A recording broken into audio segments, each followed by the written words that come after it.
Kick Hank Productions presents the BearDown Corner with your host, Sergeant Cornholio.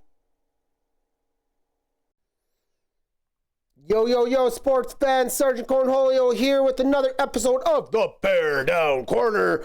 Let's get right into it. We got some divisional round recap, so let's get into it. Kansas City hosting the Houston Texans.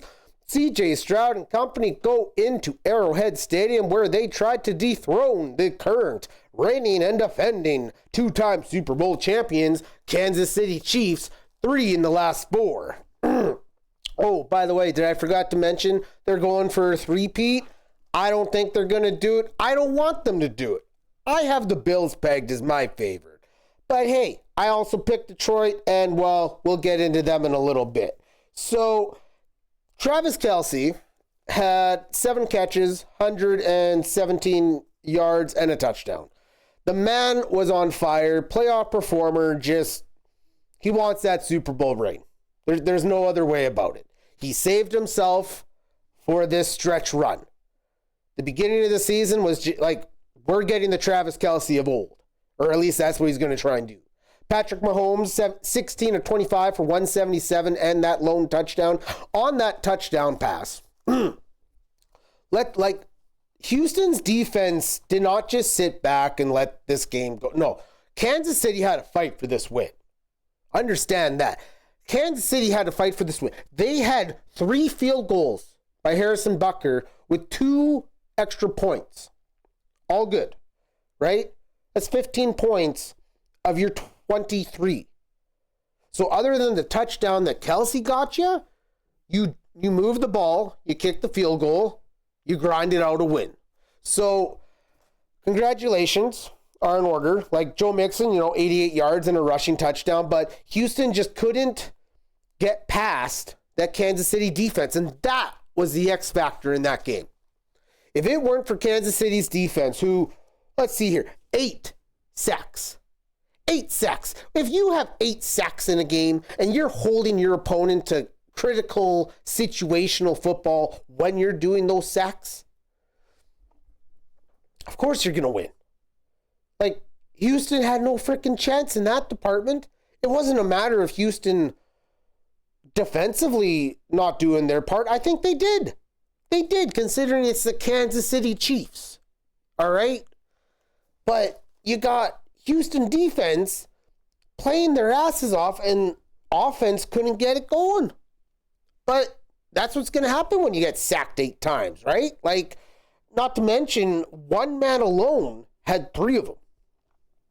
George, I don't know if I can pronounce this, Karlaftis, I think is how his name is pronounced. But either way, congratulations to what I would consider, part defensive player of the game on that aspect. When you're breaking on the line and getting 3 sacks to help your team, they want that Super Bowl bad. Steve Spagnuolo is going to throw it all out there defensively. We're going for the 3-peat, boys. So you're going to see a lot more defensive shitfest from that team. But I don't know if they're going to be able to keep up with Buffalo. That's my opinion. But hey, why don't we just jump right into that next one? Because hey, it's going to be Buffalo going into Arrowhead Stadium as they beat the Ravens 27-25 in the Sunday evening game. So let's not discredit the Ravens at all. They had a hell of a year. Derrick Henry ran like he was 25 again. You got Lamar Jackson putting up another MVP season performance. But in the divisional round, it didn't matter because you fumbled, 1 fumble on him, an interception. Mark Andrews had a fumble. It was just an all-around bad day for that team. They had 3 turnovers, and the most crucial one in that game was Mark Andrews' drop on the 2-point conversion at the end. All right, we can't discredit the Bills' defense as being any weak defense. They're not. By any means are they not. Because they're coming at you. They got some veterans back. They're ready to turn it and crank it up. They want the Super Bowl, nothing less. That is goal. There is nothing less than a Super Bowl for the Buffalo Bills this season. Otherwise, they're going to consider it a failure. And boy, I would not want to see them next year if they're going to be that angry. Josh Allen, 16 and 22, 0 turnovers with 2 rushing touchdowns. Like, they just put themselves in position to win in a snowy-ass game nonetheless. That Kansas City game, too, was also snowy as hell. And it just did not work in the favor of some of these teams. Like, this is something I wanted to get a little on, where you have a bunch of these cold weather playing teams using home field as advantage, as they should, but Houston plays in a dome stadium with a cover that is retractable. You got Baltimore, who, you know, out of all the road teams this weekend, they were probably the most likely to be able to win in a snow game, but Lamar Jackson's playoff woes just continue, man. Lamar Jackson is a choker right now until he can prove otherwise. He's 1-7 or 1-6 in his divisional playoff appearances. He lost to the AFC title last year, and that's as far as he's ever going to go. He's never won more than 1 playoff game in a season. So, like, I don't know. I don't know what to make of it. What I do know is Baltimore's out and the Bills are moving on. So congratulations, Josh Allen and the rest of Bill Nation. I still can't believe that 2-point drop, though. That is a huge key. Like, the head coach came out after the game and, you know, supported his tight end and said we wouldn't be here if it wasn't for him and his 11 touchdowns and moving the ball when we needed, right? But, like, man, it was right there. If you're watching the game and you seen this play happen, you thought it was a catch. Last second, though, and it pops out. It banged him right in the chest, right as he held it, and fell right out. Like, I don't know if he just didn't grab it hard enough, didn't swallow his arms maybe better. Like, I'm not a professional athlete like these guys by any means, so I'm not here to sit and criticize. To some extent I am, but to criticize in the fact of, like, you know, oh, you could have done, no, like, honestly, the man's hands were probably numb as hell playing in the winter shit that they were yesterday. So just a tough loss, Baltimore. I'm, sorry to see you go, but also not sorry, because I like the Bills. I like what they're doing. I like Josh Allen and that team. There's just something about them. And plus, why not root for a team that's never won the Super Bowl before? You got the Bills teams of the 90s that almost did it. 4 straight Super Bowl appearances. It's time to give Bills Mafia their due. It's time. NFC. Okay. This is one that shocked me a little bit. You had Washington, okay? Washington wasn't no slouch, though. Like, they won a lot of games close this year. Like, they were trying to coin phrase the cardiac cats to Washington, but it doesn't work. It's the Washington Commanders. It's not the Washington Cats, okay? So quit trying to coin it. But what they could do is play tight football games and win the damn things, which is exactly what they did as they grinded out against Tampa Bay last week. And what did they do this week? No, they didn't just grind it out against Detroit. They put a bit of a stomper on Detroit. Yes, Detroit had lots of injuries, and they've done amazing, and I like Detroit. I had them picked as my NFC pick for the Super Bowl. Now, man, I don't even, honestly, at this point, I'll take Washington. I'll take Washington over Philly, just for the hell of it. I'd like to see Washington in the Super Bowl. Why not? Right? Why not? Jared Goff, and this is why Detroit was not going to win. Okay, let me break it down like this. Jared Goff, 313 for yards, 1 touchdown, 3 interceptions. One of those being for a pick 6, fumble lost, and then you have Mr. Williams, Jameson Williams, JMO, right? On a sneak play in the 4th fucking quarter. Ben Johnson is trying to sneak around pass with his goddamn receiver, which they were successful on the previous try earlier in the game. And I get it, when you're down, 2+ scores, you're trying to do everything you can to get back in the game, right? Defense is having a hard time that day. Fucking Washington just ran all over them. Jaden Daniels threw for almost 300 yards. He was 299. 299 and what was it? 2 touchdowns? Yeah, 2 touchdowns and 299 and 51 yards rushing. The man is a rookie. He plays like a poised veteran. I'm liking what I'm seeing out of this kid. Terry McLaurin, oh, he's so happy he has a franchise guy now. Zach Ertz, your veteran tight end, doing wonders, helping him along.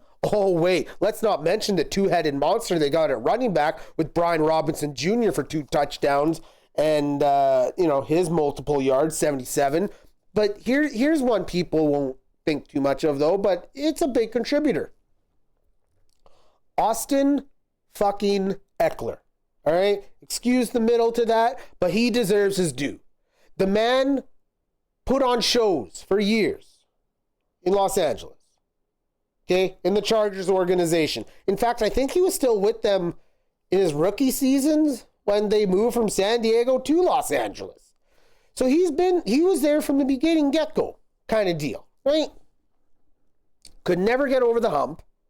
And then they move on to Washington, where he signed last offseason, and he's still catching passes out of the backfield. He had 4 catches for 40-some yards. He had at least 40-some rushing yards. He totaled 88 total yards on the day. So let's give Mr. Austin Eckler his due, because that's an unsung hero right there. He's moving the ball when you need him to. What more do you ask for? McLaren and Ertz each with a touchdown yesterday, right? Veteran tight end, all-star receiver. There's another receiver on there, Brown. I forget his first name, but number 2, though. He was catching balls like he was some primetime player. Like, Washington is sneakily scary. And if I'm the Eagles, I know they're your division opponent, and you guys played twice this year already. It's a whole new ball game. NFC Championship on the line. All right? NFC Championship on the line. As the Eagles will be hosting the Washington Commanders after Washington beat Detroit 45-31 in a game that with 5 turnovers. Oh, and did I mention 21 points were scored total off of turnovers? Okay? I don't know how you like to do the whole thing, but extra points would be a consideration of that. They had 3 touchdowns on that. One was a pick 6. The other 2 was I got them here. I got it right here. It was like a 76-yard drive and a 66-yard drive. Like, just Washington commanded the game.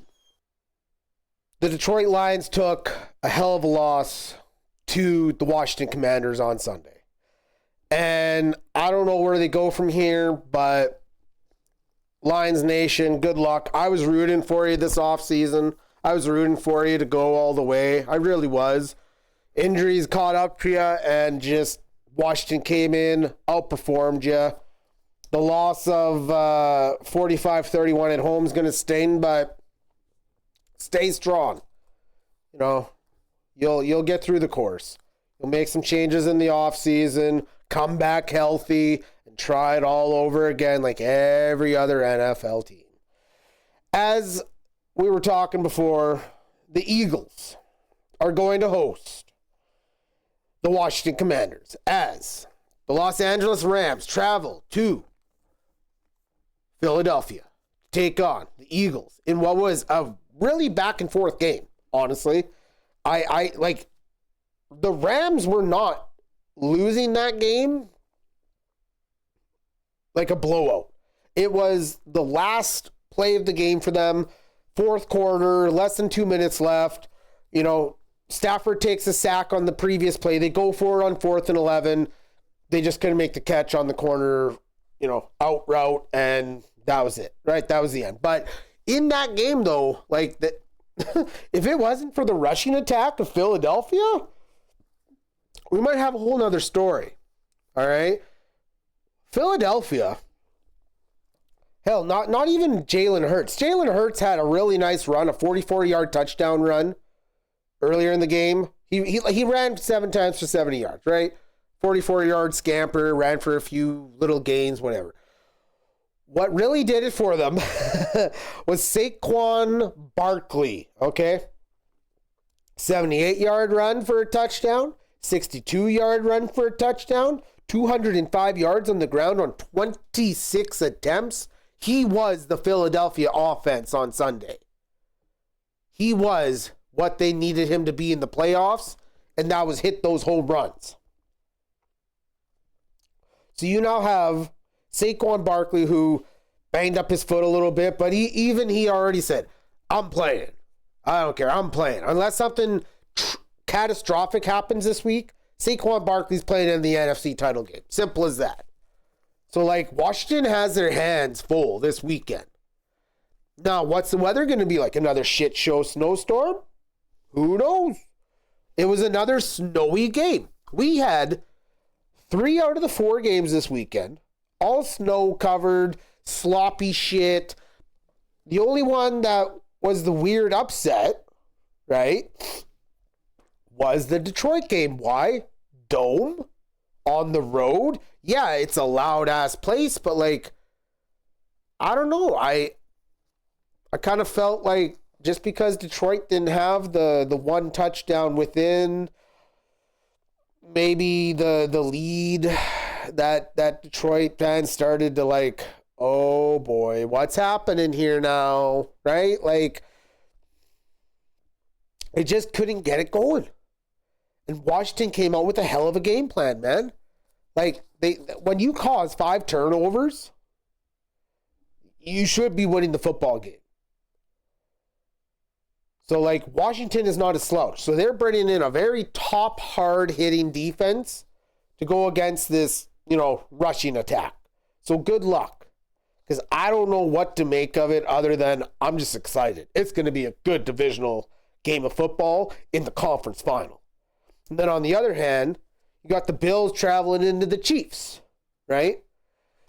Like, you had Eagles swipe out 28-22 on the Los Angeles Rams. Sorry, that was the score update for that one. There's the final recap to them. But, like, all snowy games, all shit slapping around, bobbling balls, everything, right? You got guys not being able to catch the 2-point conversion. You got Lamar Jackson in his game. He went to do like a reach back, but then he was supposed to do, I think it was like a play action pass.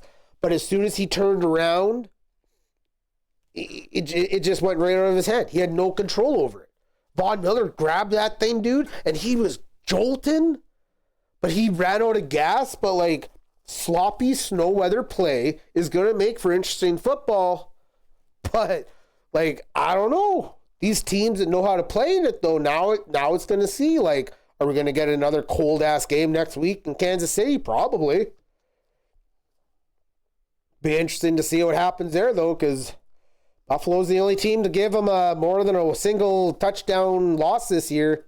So, tune in for that game and the NFC title game, as both are going to be off the hook, I feel. It's going to be hard-hitting, defensive smash-mouth January football that we've all been waiting for. Who's going to the Super Bowl? And it starts this upcoming Sunday as we get ready for championship weekend of the AFC and the NFC. Yeah, all the games this weekend, all of them were so good. So good. Like, just the only one that really shocked me was that Detroit game. But I don't know really what to make of other than the reasons I already explained, right? Like, you can't win a game always giving turnovers, man. And even Jared Goff, like, man, this thing's going to haunt me, he said in the press conference after. The game is just, this game's going to haunt me, and I need to push forward. I know that, but just, man, like, you already had one 5-turnover game earlier this year. Can't do that in the playoffs, man. You can't. Into a little bit of around the league news. Head coach Tracker would be a little slow right now. There's been a lot of interview processes done with all the teams that had the bye, and, they're able to do these virtual interviews and shit because that way it's not against NFL policy, but there's going to be a lot of changes happening. Like Dan Campbell's already come out and said he expects both of his assistants, offensive coordinator Ben Johnson and Aaron Glenn, defensive coordinator, to be out, only because they're probably going to become head coaches. So that's his, perspective. In another news of head coaching possibilities, the Bears, right? Got to bring them in. They were denied the request to chit-chat with Mike Tomlin to kind of trade for him. Steelers were like, no, get the hell out of here. And you know what? That's fine. Go get Ben Johnson, Chicago. Go get him. Go get him.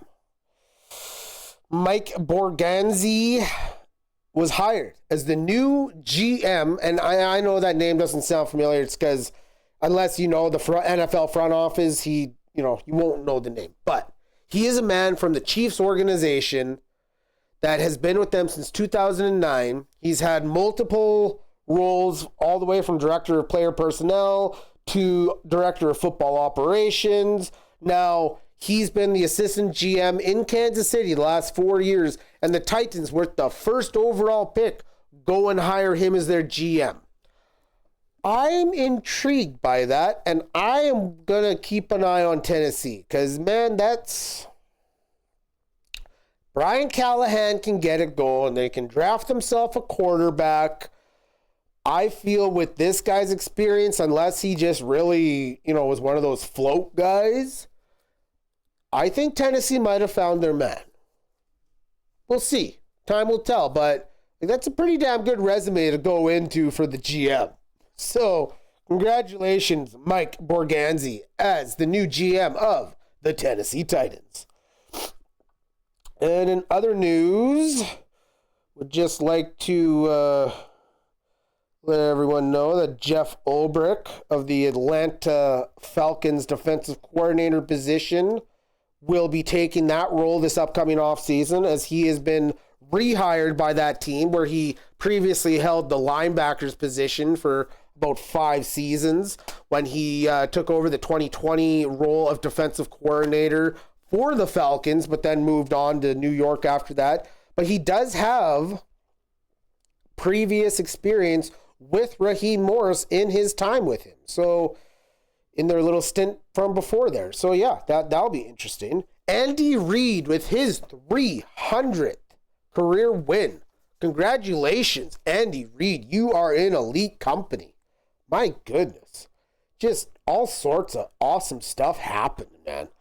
Football is at it's peaked right now in certain ways, but we're still getting like more history making moments and just so fun.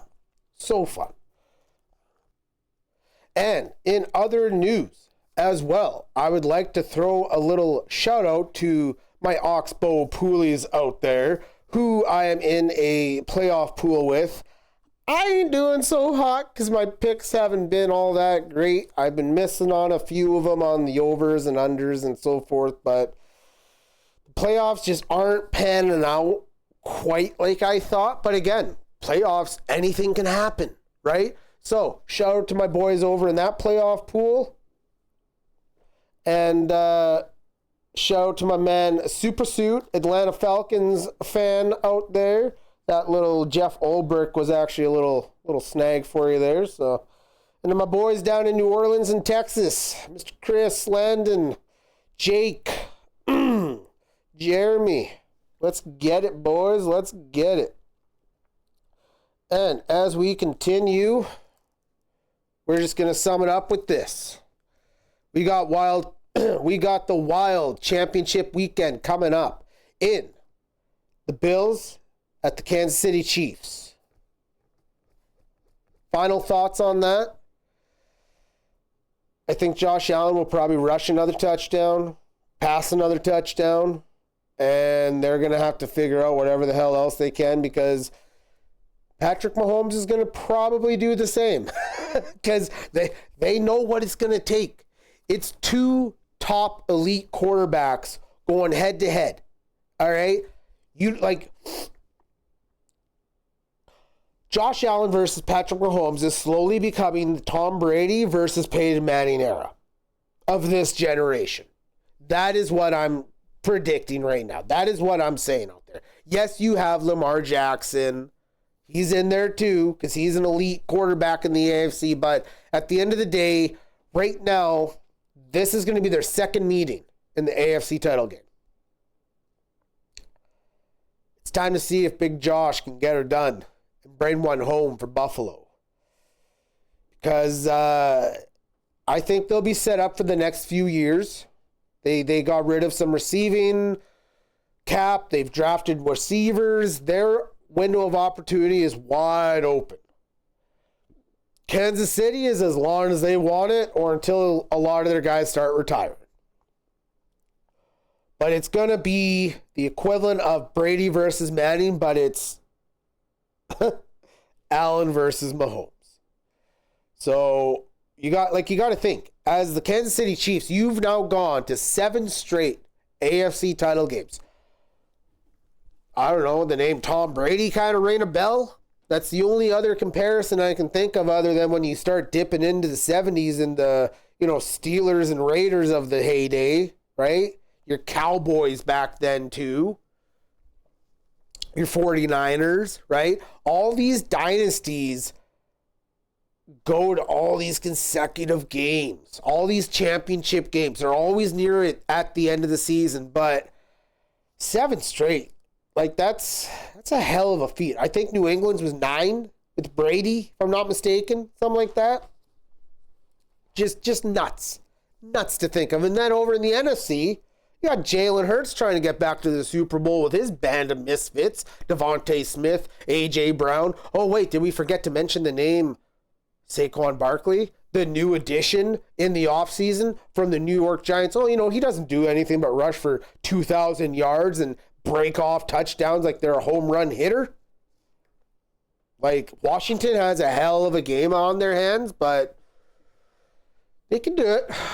They can do it. They showed into the number 1 seed like that, right? They came in against one of the top ranked offenses and showed them, this is us. We're the Commanders. We're taking command now. So it'll be interesting. I'm excited to see the possible outcomes. Because we have 4 different scenarios, right? Kansas City, Washington in the Super Bowl. That would be a new matchup for the Super Bowl. It could be Bills in Washington. That's a 1991 rematch when Washington beat the Bills during their 4-year tenure when they were going to Super Bowls back to back to back to back. Then there could be the Bills and Eagles. That could be a real interesting one, right? Bills have never won.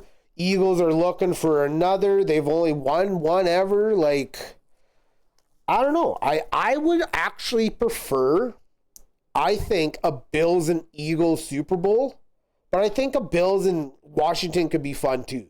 But then again, there's got to be Kansas City sneaking their head in a rematch with the Eagles of the 2022 Super Bowl season. Like, so many great matchup possibilities. Seems like so little time almost. But hey, we're just getting into it. We're at the beginning of the week. Like, things are going to develop. I hope the best for all the teams. Possibly some cold weather games. I haven't heard much reports on that stuff yet. But, man, football is upon us. I love it. You love it. Let's go get it. Championship weekend coming at you this Sunday. This is the BearDown Corner. I'm Sergeant Cornholio. Thank you for joining us today. You stay safe, take care of yourself, and we'll catch you next week.